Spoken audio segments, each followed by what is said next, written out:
Laipni lūdzam Būvniecības informācijas sistēmas sadaļā Māju lietas.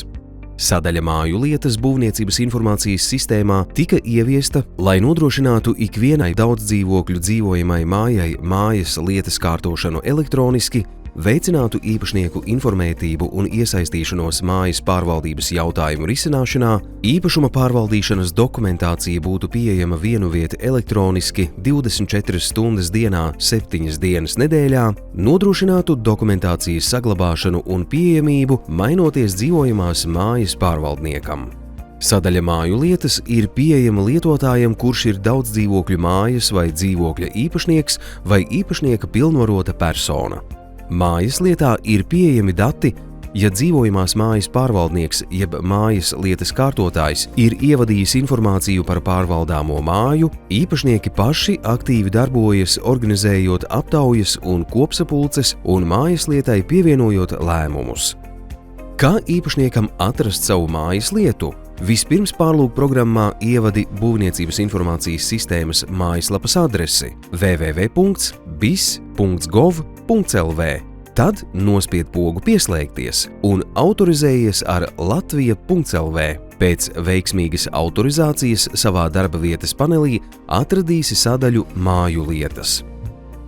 Kādas ir sadaļas Māju lietas iespējas un priekšrocības? Pilnvarošana. Pats īpašnieks var ātri un ērti pilnvarot citu personu, var lūgt dzīvojamo māju pārvaldnieku piereģistrēt pilnvaru īpašnieka vārdā, ar šo pilnvaru var piedalīties arī klātienes sanāksmēs. Lai izveidotu un apskatītu pilnvaras un deleģējumus, dodies uz savas darba vietas sadaļu Mani dati, pilnvaras deleģējumi, un tālāk spied uz eksploatācijas pilnvaras un deleģējumi. Šajā sadaļā var izveidot jaunu pilnvaru, lai pilnvarotu fizisku vai juridisku personu darboties mājas lietā. Īpašnieka pārstāvēšanas tiesību pilnvara dod tiesības pārstāvēt īpašnieku aptaujā vai kopsapulcē un iepazīties ar mājas lietu saturu. Lietotājs, kurš darbojas fiziskas personas profilā, var izveidot pilnvaru savā vārdā, bet lietotājs, kurš darbojas juridiskas personas profilā un kuram ir tiesības veidot pilnvaras, var izveidot pilnvaru juridiskas personas vārdā. Visi dati par māju ir pieejami vienviet.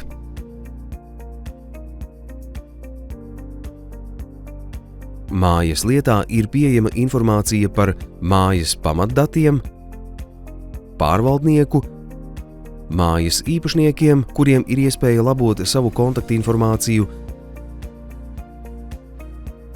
mājas kopējiem skaitītājiem, uzkrātajiem līdzekļiem, pārvaldīšanas izmaksām, mājas ienākumu un izdevumu pārskatiem, apsekošanas reģistrācijas žurnālu,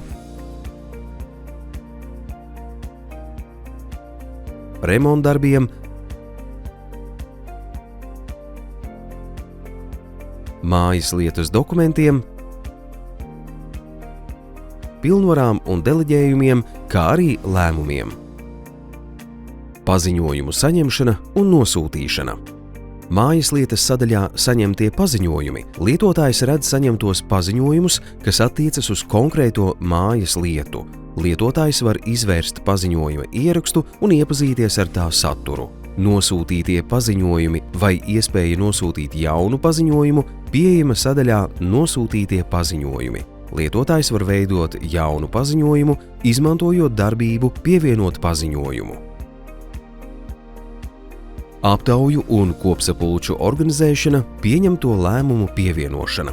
Šajā sadaļā lietotājs redz viņam balsošanai pieejamo aptauju sarakstu, kā arī iespēju pašam veidot jaunu mājas īpašnieku aptauju. Vizuāli izceltas tiek aptaujas, kuras pašlaik ir aktīvas.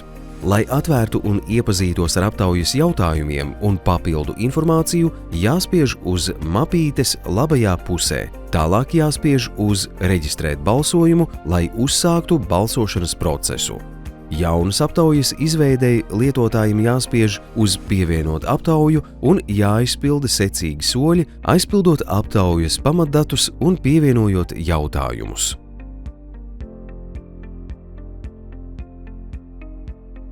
Kopsapulces. Mājas pārvaldīšanas jautājumos organizēto kopsapulču sarakstu var aplūkot mājas lietas sadaļā Kopsapulces. Kopsapulces detalizēto skatu ar izskatāmajiem jautājumiem un papildu informāciju var atvērt, izmantojot mapīti labajā pusē. Balsošanas procesu uzsāk, spiežot uz Reģistrēt balsojumu. Šajā sadaļā lietotājs var sasaukt arī jaunu īpašnieku kopsapulci, definējot jautājumus un nosakot balsojuma rezultāta aprēķina veidu, kā arī pievienojot nepieciešamo informāciju. Mājas lietas lēmumu pievienošana. Mājas lietas lēmumi ir pieejami sadaļā Lēmumi. Tie tiek atrādīti sarakstā Aptauju rezultātā pieņemtie lēmumi, Kopsapulču laikā pieņemtie lēmumi,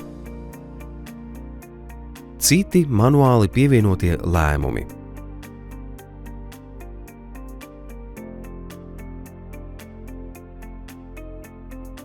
Apsekošanas vizīšu pieteikšana pārvaldniekam. Sadaļā Mani pieteikumi lietotājs var pieteikt pārvaldniekam apsekošanas vizīti, ja ir tāda nepieciešamība. Sarakstā ir redzami visi iepriekšējie apsekošanas vizīšu pieteikumi. Lietotājs var atvērt izvēlētā pieteikuma detalizēto skatu, kurā atrāda pilno pieteikuma informāciju un sekot līdzi tā izmaiņu statusam. BIS Mobile. No 2024. gada marta Būvniecības informācijas sistēmas mobilajā lietotnē BIS Mobile tiks ieviests risinājums arī daļējai mājas lietas kārtošanai, sniedzot vēl ērtāku iespēju iesaistīties mājas pārvaldības jautājumu risināšanā, balsot par aptaujas jautājumiem, izmantojot telefonu, apskatīt īpašnieku sarakstu, labot savu kontaktinformāciju, kā arī apskatīt saņemtās pilnvaras vai deleģējumus un pievienotos mājas lietas lēmumus. Lejuplādē jau tagad App Store un Google Play veikalos un seko līdzi aktualitātēm Būvniecības informācijas sistēmas mājaslapā. Kur meklēt papildu informāciju vai palīdzību? Būvniecības informācijas sistēmas mājaslapas sadaļā Palīdzība ir pieejama Būvniecības informācijas sistēmas rokas grāmata, kurā ietverta izsmeļoša informācija par mājas lietas kārtošanu. Būvniecības informācijas sistēmas mājaslapas sadaļā Palīdzība atradīsiet arī Būvniecības informācijas sistēmas video instrukcijas par mājas lietas kārtošanu, no saraksta izvēloties eksploatācijas process. Būvniecības informācijas sistēmas mājaslapas sadaļā Apmācības atradīsiet Būvniecības informācijas sistēmas webināru arhīvu, kur ar taustiņu kombināciju Ctrl+F var atvērt meklētāju un meklēt apmācību ierakstus pēc atslēgas vārdiem, piemēram, māju lietas. Plašāku informāciju dzīvokļu īpašnieki var saņemt Būvniecības informācijas sistēmas atbalsta dienestā, zvanot pa tālruni 6 200 4010 un izvēloties taustiņu 2, vai iesniedzot pieteikumu sadaļā Pieteikt tehnisku problēmu.